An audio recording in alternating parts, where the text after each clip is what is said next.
Fala galera, eu sou Gustavo Garabete e eu vou resolver aqui com vocês o problema contas a pagar da OBI desse ano. O problema ele consiste basicamente em você ter um certo valor, né? Diz que vô João tem um certo valor e ele tem 3 contas a pagar e você tem que determinar qual que é o número máximo de contas que ele consegue pagar com o dinheiro que ele tem, né? Então a entrada consiste de 4 linhas. A primeira linha seria o valor que o vô João tem. Aí a gente tem as 3 linhas que referem-se a cada uma das contas. E no final você tem que dizer quantas contas ele consegue pagar. Bom, explicando por exemplo esse primeiro caso, você tem R$100 e aí você tem 30, 40 e 30. Somando as 3 contas você teria R$100. Então ele consegue pagar as 3 contas. Nesse segundo exemplo aqui, por exemplo, ele consegue apenas pagar a conta de R$100, né? Ou então essa conta, ou então essa, mas ele não consegue pagar mais de uma.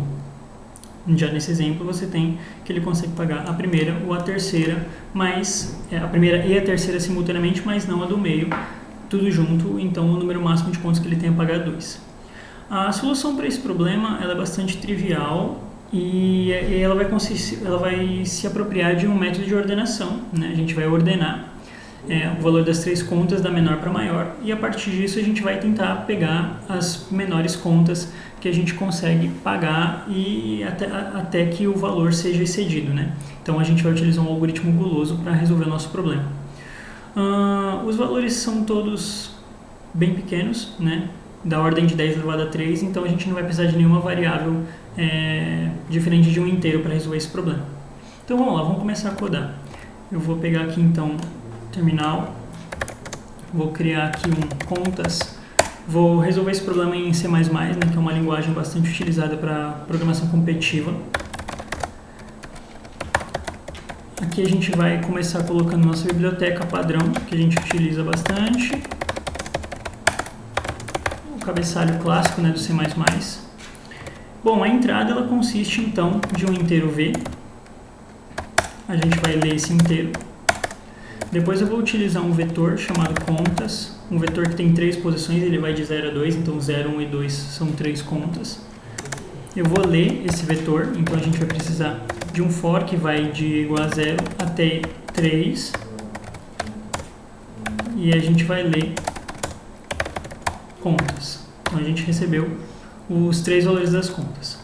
Agora pensando um pouco na nossa questão de estratégia, a gente vai ordenar o nosso vetor contas, então a gente vai passar um ponteiro para o início, que seria contas, e um ponteiro para a primeira posição que a gente não quer ordenar, no caso seria contas 3 que não existe. Então aqui a gente está ordenando do menor para o maior. Quase chegando na solução do problema, agora a gente deve fazer mais um for, que vai iterar sobre as contas do menor para o maior.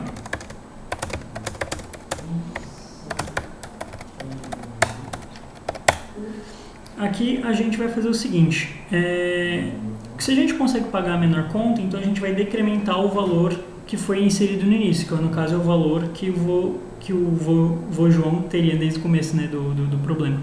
Então a gente vai fazer o seguinte, se o valor menos o contas do i for um valor menor que 0, quer dizer que ele não consegue pagar, né? Se ele não consegue pagar, você quebra.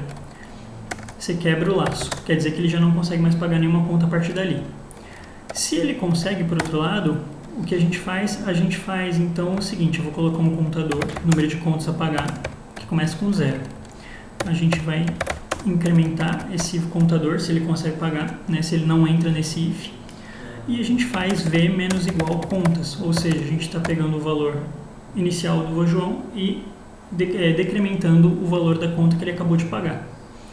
Bom, feito isso, a gente vai ter a nossa solução, né, o número de máximo de contas que a gente tem a pagar na variável cont. Então, a gente imprime ela e o programa retorna 0, certo?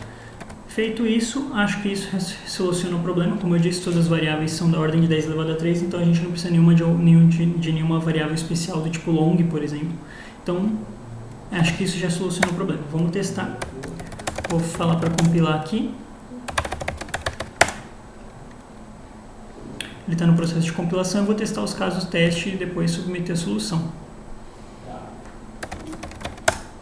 Então, o primeiro teste, 100, 30, 40 e 30. E a solução, 3. tal como está no exemplo de saída. Vamos testar de novo. 50, 82, 99 e 51. E ele me retorna 0, tal como deveria. Mais um caso de teste: 200, 180, 100 e 120. 1, tal como deveria. E 200, 100, 180 e 90, que seria 2. Bom, feito isso, eu vou só dar um comando aqui para ele copiar a minha solução e eu submeter na plataforma que eu estou utilizando, que é a NEPS Academy. Então, eu vou colar minha solução aqui e vou submeter. Esperando o julgamento da solução.